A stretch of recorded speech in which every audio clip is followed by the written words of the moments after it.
Hey guys, সকালবেলা ঘুম থেকে উঠেই দেখো একদম স্নান করে পুরো রেডি হয়ে গেছি, কারণ এখন যাব হচ্ছে আমি একটা মাসির বাড়িতে। তো এই মাসির বাড়িতে আমি কোনোদিনও যাইনি, তো এই যে হচ্ছে আমার ফার্স্ট টাইম। তো প্রথমে এই যে দেখো টোটো করে একদম স্টেশনে চলে এসেছি আমি, মা, ভাই, বোন আর হচ্ছে আমার ছেলে। তো এই যে সবাই মিলে স্টেশনে এসেই একটুখানি ওয়েট করতে করতেই দেখো এই যে ট্রেন চলে এসেছে। এটা হচ্ছে হাওড়া লোকাল। তো আমরা প্রথমে চলে যাব পুরো বালি স্টেশনে। তো এই যে দেখো সবাই আমরা ট্রেনে উঠে দেখি সিটও পেয়ে গেছি, তো ভালোভাবে করে আমরা এই যে বালিতেও চলে এসেছি। তো এবার আমরা বালি থেকে উপরে হাই রোডে যাব, তা হাই রোডে গিয়ে বাসে করে আমরা চলে এসেছি মাসি বাড়িতে। আর প্রচণ্ড ভিড় ছিল, যার জন্য আমি কোনো ভিডিও করতে পারিনি, তো একদম বাড়ি এসেই ভিডিও করেছি। এই যে দেখো এটা হচ্ছে একটা ছোট মাসির ছেলে, ভীষণ বিচ্ছু। তো দেখো এই যে মাসিদের বাড়ির পেছনে হচ্ছে এই যে মাঠ নয়, এটা একটা কি বলবো, ডোবার মতো আছে প্রচণ্ড, এখানে একদম হাই রোডের পাশেই। এটা হচ্ছে কোনা হাই রোড। তো এই যে তারপরে কিছুক্ষণ রেস্ট নেওয়ার পরে এই যে হচ্ছে এটা হচ্ছে মেজো মাসি। তো আজকে আমরা এসেছি এখানে হলো মেজো মাসির স্বাদের অনুষ্ঠানের জন্যই আজকে এখানে আমাদের আসা। তো এখানে এই যে অনুষ্ঠান শুরু হয়ে গেছে। তো আমি ঘুমিয়েছিলাম, আমাকে ঘুম থেকে তুলে বললো যে একটু ভিডিও করে নে। তারপর এই যে দেখো মাসির স্বাদের অনুষ্ঠানে একটু ভিডিও করে নিচ্ছি, সবাই মাসিকে আশীর্বাদ করছিল। আর এদিকে এখন একটা খেলা হবে, এটা সব মানে স্বাদের অনুষ্ঠানেই হয়। সবাই পরীক্ষা করে যে ছেলে হবে কি মেয়ে হবে, এই জিনিসটা আমি বিশ্বাস করি না, কিন্তু এটা একটা মজা। তো মাসি ওইটা ধরেছিল, মানে ওইখানে ছিল একটা, হলো একটাই ছিল প্রদীপ আর একটা ছিল নোরা। তো নোরাটা হচ্ছিল ছেলে আর প্রদীপটা হচ্ছে মেয়ে। তো সবাই বলছিল মাসির নাকি ছেলে হবে। এটা জাস্ট মজা করছিল, এটা তেমন কিছুই না। তারপরে দেখো বিকেল হয়ে গেছে, আমরা খাওয়া দাওয়া করে মানে অনুষ্ঠান শেষ হয়ে গেছে, খাওয়া দাওয়া করে এই যে আমরা ছাদে উঠে গেছি। আর ওই যে দেখতে পাচ্ছ ওইটা হচ্ছে হাই রোড, মাসিদের বাড়ি থেকে একটুখানি দূরেই হচ্ছে হাই রোড। তো হাই রোডে থেকেই আমাদের সব জায়গায় যেতে হয়। তো এই যে ছাদে উঠে সবাই একটু বিকেলে টাইম স্পেন্ড করছিলাম, মানে টাইম কাটাচ্ছিলাম। আর এই যে দেখো চারিদিকে শুধু ডোবা। তারপরে এখন রেডি ফেডি হয়ে এই যে দেখো আমরা বেরিয়ে গেছি। তো একটুখানি ঘুরতে, মাসি বললো চল একটু ঘুরে আসি, তাহলে না আজকে না বেরোলে কালকে আর বেরোনো যাবে না, আমরা কালকে একটু কলকাতার দিকে বেরোবো। তো এই যে এবার হাই রোডে করে আমরা টোটো করে যাচ্ছি একটা হনুমান মন্দিরে। আর এখানে প্রচুর কারখানা, মানে সব কিছুর কারখানা এখানেই মনে হয় তৈরি হয়, মানে সব কিছুর কারখানা। বলতে বলতে এই যে দেখো হনুমান মন্দিরে চলেও এসেছি। আর এসেই প্রথমে দেখছি এখানে খিচুড়ি দিচ্ছিল, খিচুড়ি আর বোঁদে। তো আমাদের ভাগ্যটা খুব ভালোই ছিল, কিন্তু একটা ব্যাড লাক, আমাদের সবার পেট ভর্তি ছিল, যেহেতু আমরা 4টের সময় খেয়েছি আর একটা হচ্ছিল 5টার সময়।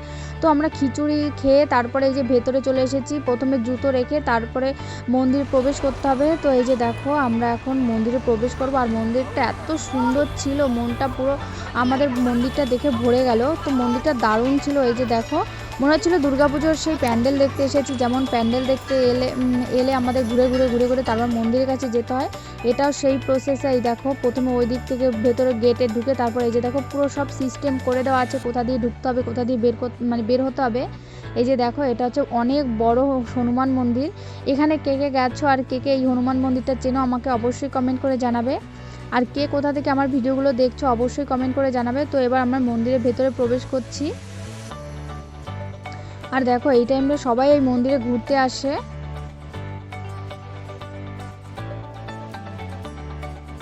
মন্দিরের ভেতরে কাজগুলো কিন্তু অসাধারণ ছিল, প্রত্যেকটা জিনিসেই মানে প্রত্যেকটা দেয়ালেই কিন্তু কাজ করা ছিল, কোনো দেয়াল কিন্তু ফাঁকা ছিল না। আর মন্দিরটার ভেতরে সত্যি অসাধারণ।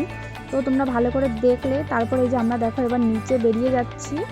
তো এই সাইড ওই সাইড দিয়ে উঠতে হয় আর এই সাইড দিয়ে নামতে হয়, এদিক থেকে ওদিক যাওয়া যায় না। তো এবার আমরা নিচে যাচ্ছি। আর দেখো উপর থেকে ভিউটা খুব সুন্দর লাগছে। তো অনেক বড় একটা এরিয়া নিয়ে এই মন্দিরটা অনেক লোক হয়, কিন্তু আজকে মনে হয় বেশি লোক হয়নি। এইটা শনি মঙ্গলবারে বেশি মানে লোক হয়, এখানে ভালো প্রসাদ দেওয়া হয়, খিচুড়ি লুচি। তারপরে এই যে দেখো সাইডে আরও মন্দির আছে, মানে ওর নিচে আমরা গেছিলাম উপর তলা, এটা হচ্ছে নিচের তলা। তো এই নিচের তলাটা তোমরা একবার দেখে নাও।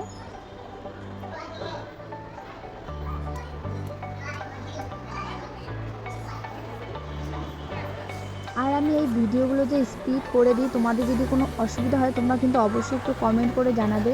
আর ভিডিওটা যদি স্পিড না করি তাহলে কিন্তু আমার ভিডিওটা অনেক লং হয়ে যাবে, তার জন্য আমি কিন্তু ভিডিওটা স্পিড করে দিয়েছি।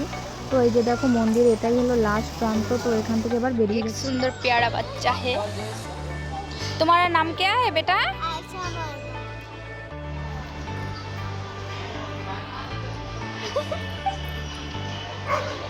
শেওড়া গাছের পেতনি।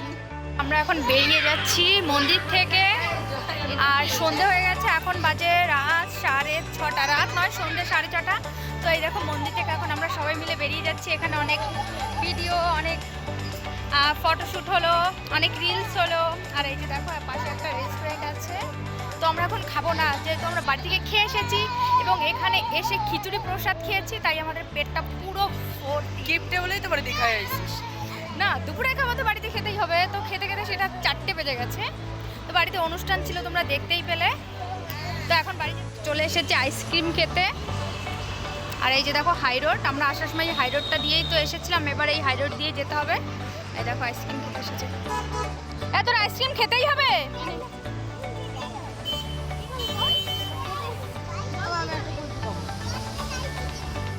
তো আমাদের লাস্টে আইসক্রিম খেয়ে তারপরে এই যে দেখো আমরা বাসে করে চলে এসেছি আমাদের যেখানে আমরা আসবো, মানে মাসির বাড়ির সামনে। তো এখান থেকে একটুখানি আমরা সবাই বসে নিচ্ছি, কারণ এত সুন্দর হাওয়া ছিল।